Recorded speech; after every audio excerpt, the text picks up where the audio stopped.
Graça e paz, família Nexus. Que alegria a gente estar aqui mais um dia.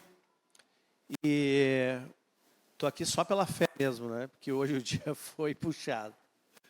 Que dia intenso. Mas Deus é fiel. Deus é fiel. E a gente, quando está cumprindo o propósito, isso não nos cansa. Claro que o corpo físico pode cansar, mas o corpo físico se renova pela convicção que nós temos da chamada, que é muito maior do que esse tabernáculo terreno que nós temos.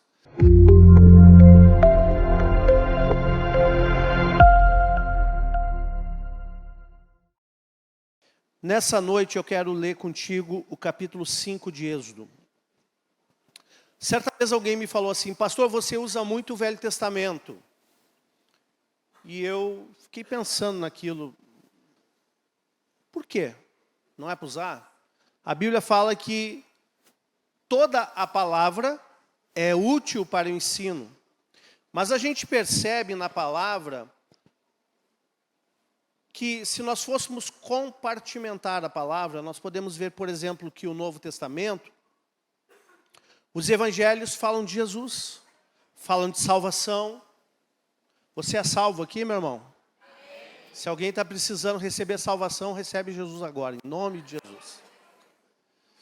Depois nós vemos as cartas paulinas, o livro de Atos, né, que é o livro ali da igreja do primeiro século, um livro onde os primeiros apóstolos começaram então a ministrar, e depois nós vemos as cartas paulinas e as cartas universais, ensinando a igreja a viver e se comportar como igreja.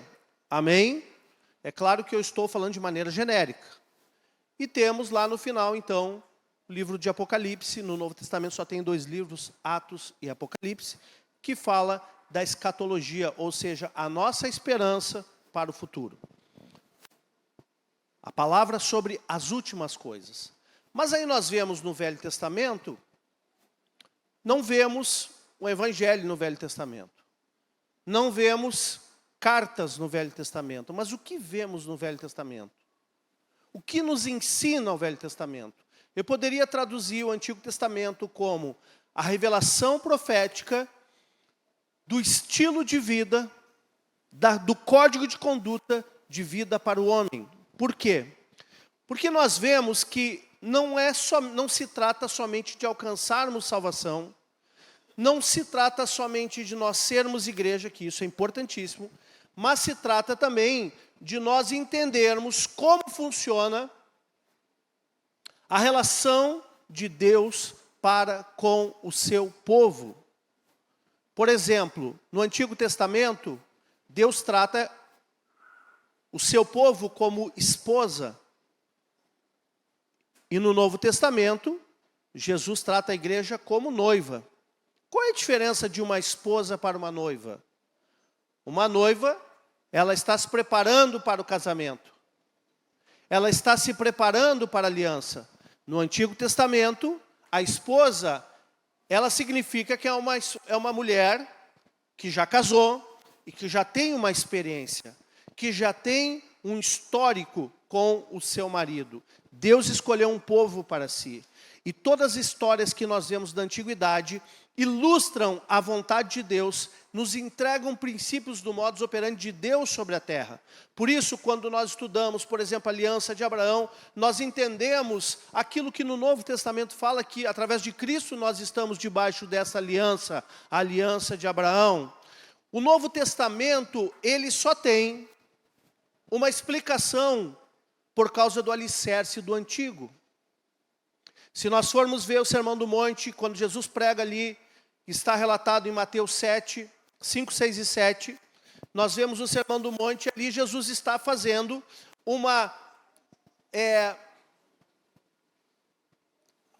me faltou a palavra, mas ele está trazendo o conteúdo do Antigo Testamento e colocando nos moldes daquilo que todos aqueles daquela época precisavam entender. Porque havia muitos questionamentos. E a doutrina da época era a doutrina que vinha da Torá, que vinha dos profetas. Então, nós entendemos que hoje não se trata de nós excluirmos partes da Bíblia, mas sim entendermos o todo da palavra de Deus para que possamos ter uma compreensão plena até mesmo do Evangelho para nós. Amém? Por isso é importante nós estudarmos o povo que sai de um cativeiro e vai em direção à terra da promessa. Um povo que enfrenta gigantes, que demove reis, que conquista cidades. Por que Deus fez tudo dessa forma? Tudo isso nos chama a atenção e nos traz um questionamento de entender, um questionamento não por discordância das ações de Deus, mas um questionamento no sentido de entender qual é a nossa parte e o que precisamos absorver a partir disso. Amém?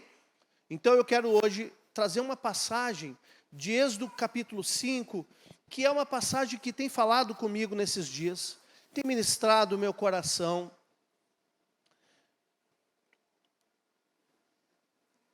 Talvez esse texto aqui não seja muito falado, embora conhecido, mas vamos lá. Diz o seguinte, Êxodo capítulo 5. Eu vou ser breve hoje, mas não menos profundo, amém?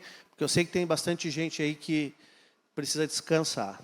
Vamos lá. Depois foram Moisés e Arão e disseram a Faraó: assim diz o Senhor, Deus de Israel, deixa ir o meu povo, para que me celebre uma festa no deserto. Respondeu Faraó: quem é o Senhor, para que lhe ouça eu a voz e deixe ir a Israel? Não conheço o Senhor, nem tampouco deixarei ir a Israel. Eles prosseguiram: o Deus dos hebreus nos encontrou.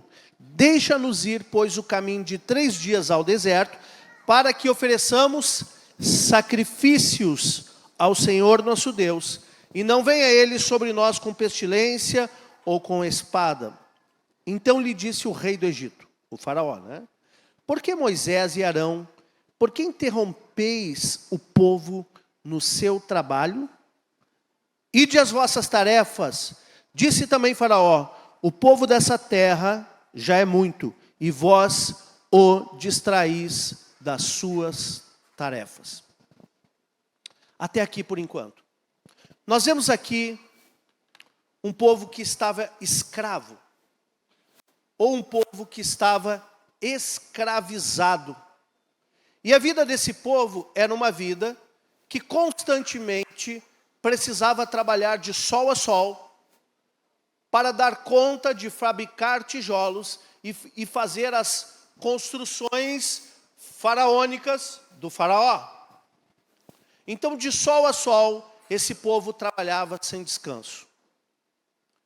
E aí, então, Deus levanta um libertador, chamado Moisés, e seu irmão Arão, ambos da tribo de Levi, e pega esses 2 homens e coloca diante do faraó, conforme a própria palavra diz, em Salmos, o potentado das nações. Deus coloca ali aquele homem diante deles, e eles inquirem, dizendo: olha, deixa o povo de Israel ir, porque esse povo, ele precisa honrar o seu Deus, ele precisa ir ao deserto para celebrar uma festa, este povo precisa ir sacrificar. E vocês sabem que sacrifício representa também adoração.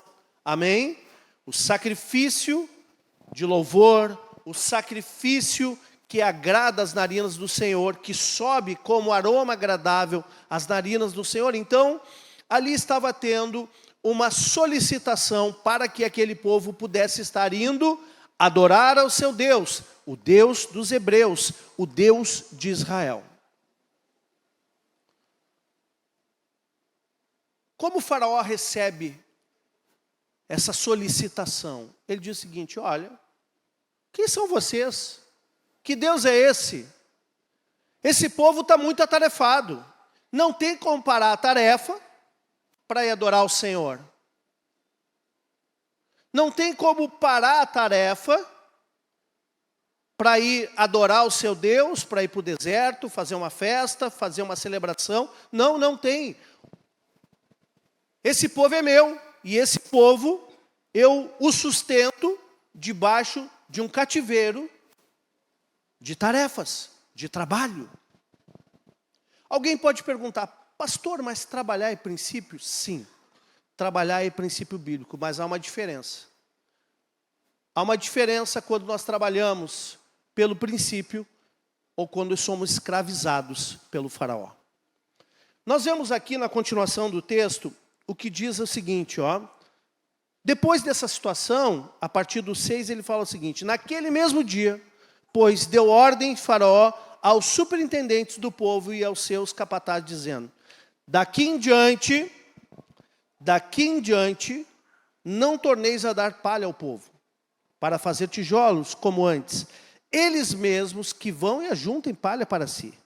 Exigireis deles a mesma conta de tijolos que antes faziam.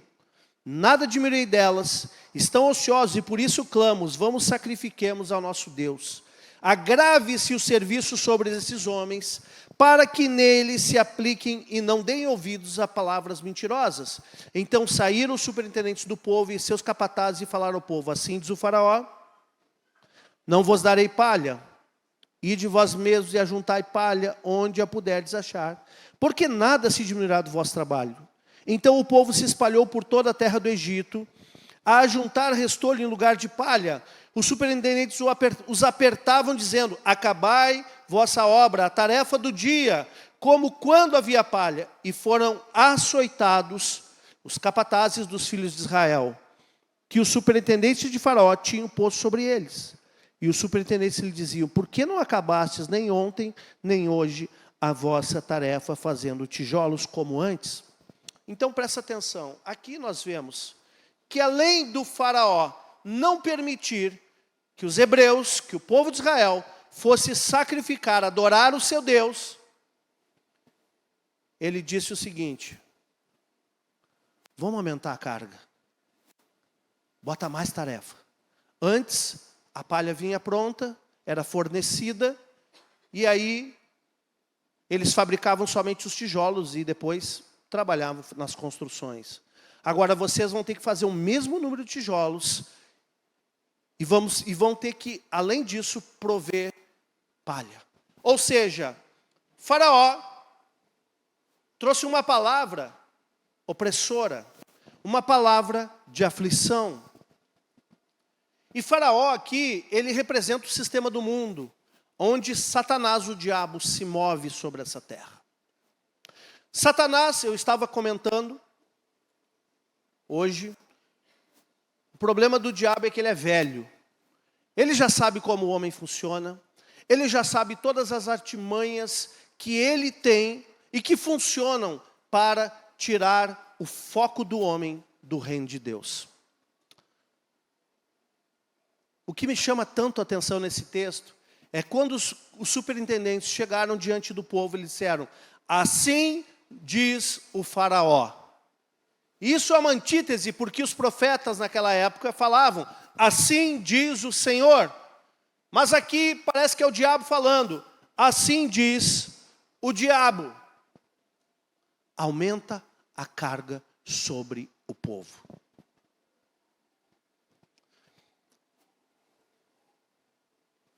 Se o diabo tivesse uma arma mais poderosa contra nós no tempo presente, ele usaria. Se ele pudesse chegar para você e dizer assim, ô meu filho aí, ou o filho dele, a partir de hoje eu não quero mais que você celebre o teu Deus. A partir de hoje eu não quero mais que você adore o Senhor. A partir de hoje eu não quero mais que você tenha compromisso com o reino. Se ele chegasse com uma conversa dessas, quem cairia? Ninguém. Você diria assim, ó, sai em nome de Jesus. Arreda Satanás. Como Jesus disse para Pedro. Arreda Satanás, porque você cogita das coisas da carne e não das coisas de Deus. Como o diabo é esperto, como o diabo é astuto, ele não faz dessa forma. Ele diz para você, olha, trabalho é princípio de Deus. Então você tem que trabalhar. E eu vou te dar cada vez mais trabalho. Você vai trabalhar porque daí você vai viver escravo do teu trabalho. Aí você diz assim, não, mas eu estou fazendo aquilo que eu tenho que fazer porque Deus falou na palavra que quem não trabalha não coma. Mas a Bíblia também diz que em tudo haja moderação. Então, existe o trabalho que é princípio e existe o trabalho que é escravidão, que o diabo está aumentando cada vez mais a carga, e você não passa de uma pessoa que vive o dia tentando vencer tarefas. Mais tarefa, mais tarefa, tem mais uma tarefa, tem mais uma tarefa, tem mais uma tarefa, tem mais uma tarefa, tem mais uma tarefa e tem mais uma tarefa. E não para, e não para, e não para. E você se torna um tarefeiro. Chega no final do dia, não dei conta. E aí, o teu coração pega o chicote e diz assim, viu? Você não cumpriu a meta do dia. E ele vai começar a açoitar as tuas costas. O teu superintendente é a tua alma. É o teu superintendente que está dizendo assim, olha, você tinha um monte de coisas para fazer. Você fez um monte, mas você não entregou o resultado aquele que você tinha planejado, que você tinha almejado, que você tinha expectado.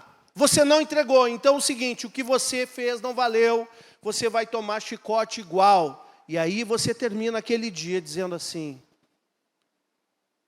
não tenho mais tempo para tudo na minha vida. Ou a velha frase célebre que o diabo traz. Eu não tenho mais vida. Aí, quando nós podemos parar e pensar que exatamente aquele que nos promete vida com abundância, é exatamente aquele que é comprometido primeiro. Por causa da carga. Os filhos de Israel estão mais fortes? Aumenta a carga. Aumenta a tarefa, mais carga, até que se torne escravo. Esse é o sistema do mundo, esse é o sistema da carne, mas esse não é o sistema do Senhor. Nós trabalhamos porque é princípio, mas dependemos de Deus, sobretudo. Nós trabalhamos porque é princípio, mas sabemos que se o Senhor não edificar a casa, em vão trabalham aqueles que edificam. Nós trabalhamos por princípio, mas sabemos que se o Senhor não guardar a cidade, em vão vigia a sentinela. Nós trabalhamos por princípio, mas a palavra também diz que inútil vos será levantar de madrugada, comer o pão que penosamente granjeastes, porque aos seus amados Ele dá enquanto dormem. Como é fácil sermos enganados no sistema do mundo. Como é fácil.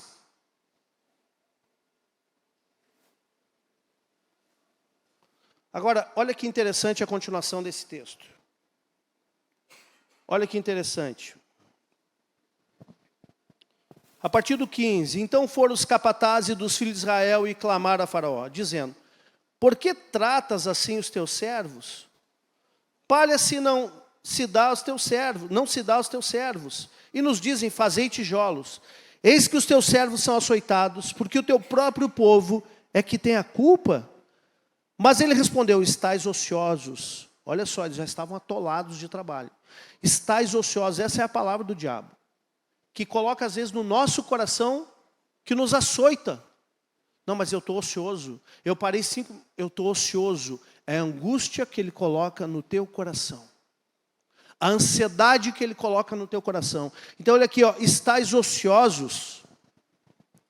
Estais ociosos. Por isso dizeis, vamos sacrifiquemos o Senhor. Então quer dizer que eu querer ter um tempo com Deus significa ociosidade na minha vida. É exatamente isso. Se o diabo tivesse uma arma mais poderosa para te tirar da presença de Deus, ele usaria. Mas ele usa exatamente essas coisas. Ele pega um princípio que é correto e ele distorce. Ele torna aquilo um sofisma. 18, ide depois agora e trabalhai. Palha, porém, não se vos dará, contudo darei-as a mesma quantidade de tijolos. Então os capatazes dos filhos de Israel se viram em aperto. Você está vivendo apertado? Tua agenda está apertada, meu irmão? Eu não estou dizendo que nós não podemos ter uma agenda bem organizada e ser produtivos. Mas produção é uma coisa, tarefa é outra. Se a gente está se vendo apertado, bom, aí é outra coisa. Então os capatazes dos filhos de Israel se viram em aperto, porquanto lhe dizia, nada diminuirei dos vossos tijolos, da vossa tarefa diária. Quando saíram da presença de Faraó, encontraram Moisés e Arão, que estavam à espera deles, e lhe disseram, olhe o Senhor para vós outros e vos julgue, porquanto nos fizeste odiosos aos olhos de Faraó, e diante dos seus servos, dando-lhes a espada na mão para nos matar. Então Moisés, tornando-se ao Senhor, disse, ó Senhor, por que afligiste este povo? Por que me enviaste? Pois desde que me apresentei a Faraó para falhar em teu nome, eles têm maltratado este povo, e tu, de nenhuma sorte, livraste o teu povo. Então nós vemos aqui, Deus envia um libertador chamado Moisés, com seu irmão Arão. Quando o inimigo percebe que vai perder território, que vai ter que abrir mão do povo, o que ele faz? Ele aumenta a carga, vamos oprimir mais. Não vão dar tempo para eles pensar naquele Deus deles. Não vamos dar tempo para eles pensarem em adorar o Senhor. Não vamos dar tempo mais para o crente orar, nem ler a Bíblia. Não tem mais tempo, agora é só trabalho, é só tarefa. Não tem mais tempo para ir no culto, porque tem que trabalhar domingo de noite também. Não tem mais tempo para ir na célula, porque tem que trabalhar todas as noites, todas as manhãs, todas as tardes, todo final de semana. Carga e mais carga, achando que isso vai resolver. O tio Lê estava me falando, cadê o tio Lê? Aqui. Que ele não abre mais a loja sábado. Eu disse assim, glória a Deus. Se Deus não puder te sustentar de segunda a sexta, não é por causa do sábado que tu vai prosperar. Descansa. Deus planejou 52 dias por ano de férias. Sabia? Um para cada semana. Então se você acha que não tem férias, Deus planejou 52 dias de férias. Aproveite. Amém? Então, o inimigo, ele sempre tenta deturpar o princípio. Ele nunca aparece de uma maneira em que você vai, na hora, ter o estalo. Não, isso é coisa do diabo. Não. Abandona o teu Deus e morre. Não, isso é coisa do diabo. Sai, diabo, em nome de Jesus. Ele nunca vai aparecer assim. Mas ele sempre vai criar circunstâncias que te envolvem, que você não se dá conta, mas na verdade o inimigo está colocando coisas na tua vida que não era para estar nela. Agora nós vemos aqui que Deus levanta esse libertador chamado Moisés, e o povo se revolta contra Moisés. Olha, por tua causa, Moisés. Por tua causa. Agora o faraó está nos maltratando. Por tua causa. Aquele que no futuro próximo estaria, depois libertando aquele povo, agora é alvo do povo. Olha, tu inventou essa história de sacrificar, de adorar a Deus, de ir para o deserto, celebrar o Senhor, de ouvir a voz de Deus, o Deus dos hebreus. Você está inventando essa história aí agora. Agora nós estamos ferrados com o faraó. Agora nós vamos tomar açoite todo dia. Era melhor não ter mexido nisso. Olha como é que funciona a mentalidade. Era melhor não ter mexido nisso. Meu Deus do céu. Nós precisamos conhecer o Deus que nós servimos. E a coisa é tão diferente que o próprio Moisés vai na presença de Deus e diz assim, olha Deus, tu me chamou para essa tarefa, mas olha só, agora o faraó está maltratando aí teu povo. Nem Moisés tinha entendido o negócio. Gente, quando a gente assume uma liderança, a gente tem que entender o que a gente está fazendo. Falo isso para os líderes. Não significa que até mesmo os comandos que Deus nos dá, eles acontecem com facilidade. Nós sempre teremos oposição ao nosso redor. Mas uma coisa é certa, é melhor nós avançarmos com oposição do ficarmos parados com medo de que o faraó se levante contra nós. O faraó já se levantou contra todos nós. Ele já está tentando nos obstruir. Mas deixa eu te falar, o nosso Deus é maior. Maior é que está em nós do que aquele que está no mundo. E nós não sucumbiremos ao sistema do mundo que nos oprime com tarefas, com carga, com mais carga, com mais carga, com mais carga e mais carga. E não nos deixa viver o propósito. A partir do momento que aquele povo estava cativo, eles não estavam vivendo o propósito para o qual eles tinham sido criados. Qual era o propósito? Eles foram criados para ser povo de Deus. Eles foram criados para adorá-lo, para servi-lo, para celebrar as festas, para celebrar os sacrifícios da época de adoração, de louvor.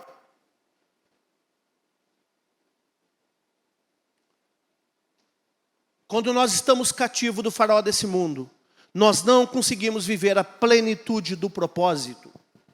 Vivemos açoitados pela culpa todos os dias, porque estamos sobrecarregados. Mas Jesus dá um conselho, olha, vinde a mim, todos aqueles que estão sobrecarregados. Não é vá ao faraó, é vinde a mim, e eu vos aliviarei. Meu fardo é leve, o meu jugo é suave. Não é mudar de emprego, não é mudar de Egito que vai mudar. O que vai mudar é você ir a Ele. Então, ainda que o faraó tente oprimir, jamais perca o Senhor do teu radar. Amém? Já estou terminando. Você quer saber qual é o conselho de Jesus agora? Vamos para o Novo Testamento, Mateus 6.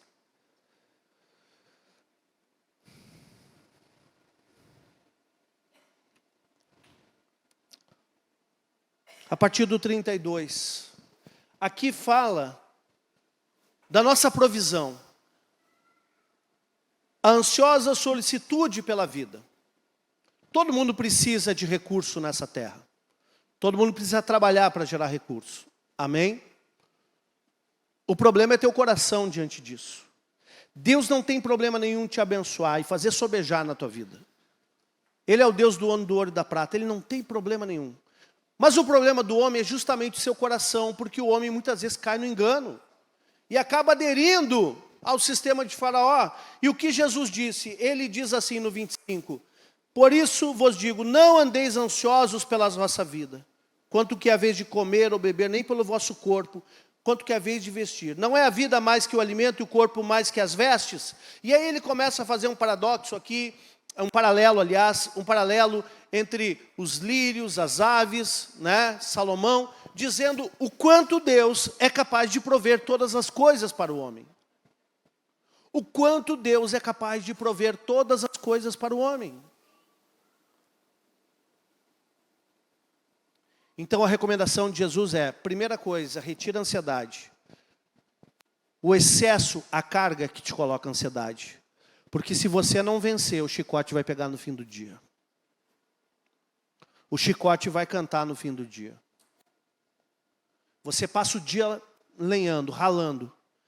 E mesmo assim, quando chega o final do dia, você olha, não dei conta. E o chicote pega. O chicote das tuas emoções. E é lá que o diabo atua, dizendo, você é incapaz, você não dá conta, você precisa abandonar a família, você precisa abandonar o ministério, porque senão você não vai dar conta. Você precisa abandonar o emprego para alguns, senão você não vai dar conta. O Senhor é que te dá a estratégia que vai te colocar em lugares altos. Não confie no sistema do mundo. Hoje você tem, amanhã o diabo pode tomar. Mas aquilo que Deus te dá, ninguém pode tirar da tua mão. Confie somente naquele que tem o poder de dar e tirar. Então ali, na continuação do texto, no 32, no 30, ora, se Deus veste assim a erva do campo, que hoje existe e amanhã é lançada no forno, quanto mais a vós outros, homens de pequena fé, porquanto não vos inquieteis dizendo, que comeremos, que beberemos, com que nos vestiremos, como pagarei as contas, como manterei a minha casa, porque os gentios é que procuram todas essas coisas. Agora Jesus traz uma palavra aqui, muito específica, pois o vosso Pai, diga Pai. Você tem um Pai, Diga obrigado, papai. Eu não vou ficar na mão. Eu prefiro ficar no teu colo do que na mão ou na vara de Faraó. Porque o vosso Pai Celeste sabe que necessitais de todas elas. E o que ele diz? Qual é a recomendação que Jesus dá para você e para mim? Busca em primeiro lugar o seu reino e a sua justiça. E todas estas coisas, gente, não está falando aqui de almas, não está falando de outras, sei lá o quê. Está falando de coisas materiais, provisão. Todas estas coisas vos serão acrescentadas. Gente, essa palavra é uma palavra que pode mudar a tua sorte e te fazer prosperar. Quando você entender que o primeiro a ser buscado é o reino. Como eu busco o reino? O reino tem a ver com trabalho. O estabelecimento do reino na terra. Quando Jesus manda os 70 pregarem, ele disse assim, olha, vocês vão entrar nas casas, vocês vão ter comunhão com eles, vão comer aquilo que colocarem na mesa, vocês vão estar ali orando, abençoando, ver se tem algum doente entre eles, e no final vocês vão dizer, o reino está próximo. Eu quero dizer, o reino está próximo da tua vida. Ele está aqui bem pertinho. Diga, o reino está próximo. Ele chegou. Agora, como eu deixo de estar próximo e busco ele e trago ele para mim? Com trabalho. Implantando o reino. O reino está aqui disponível. Mas a implantação do reino é trabalho. Quando eu busco o reino e a sua justiça, eu busco ser justo, busco andar na verdade, mas busco também o reino, o estabelecimento dele. Então busque o reino em primeiro lugar na sua vida. Você vai ver a prosperidade bater no teu território.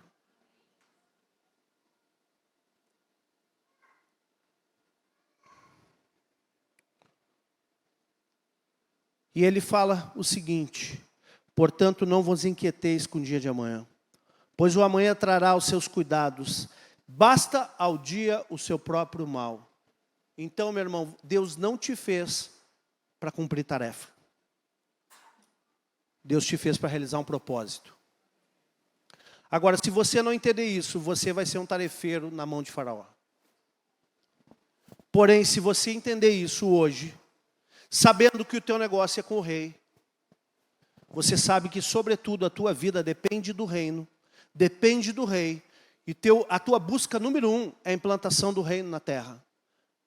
Mesmo que você trabalhe no mundo secular, onde nós entendemos que não é secular, mas é um campo onde Deus te plantou, para que o reino se expanda. Não interessa onde você está, ali onde Deus te colocou, é ali que você vai trazer o reino. Ele está próximo, mas ele precisa ser implantado.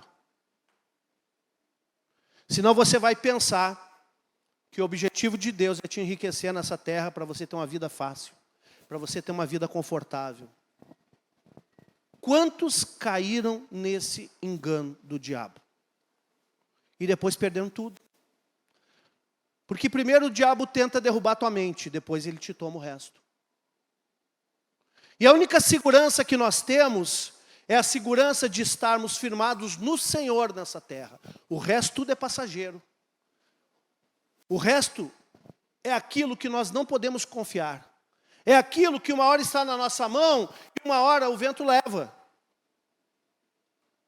Mas aquilo que é real é o reino.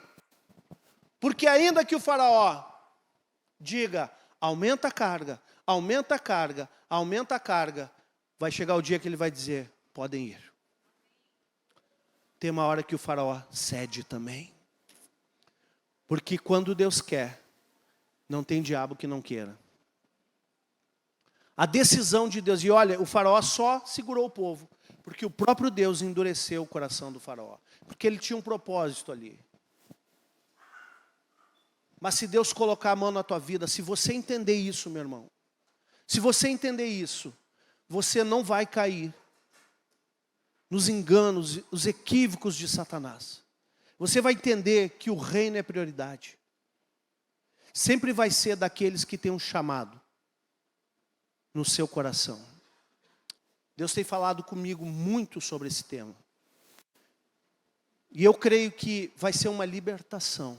Eu creio que você está recebendo hoje a libertação do teu entendimento. Libertação não é só quando alguém fica ali, sai demônio em nome de Jesus. Não, não é só isso. A verdade, a revelação, a palavra, ela é suficiente para nos libertar. Ela nos liberta porque as verdadeiras batalhas ocorrem aqui nas nossas mentes. Aonde o diabo toma território e muitas vezes nos leva para um caminho de perdição, porque nós não entendemos a artimanha dele contra nós. Amém?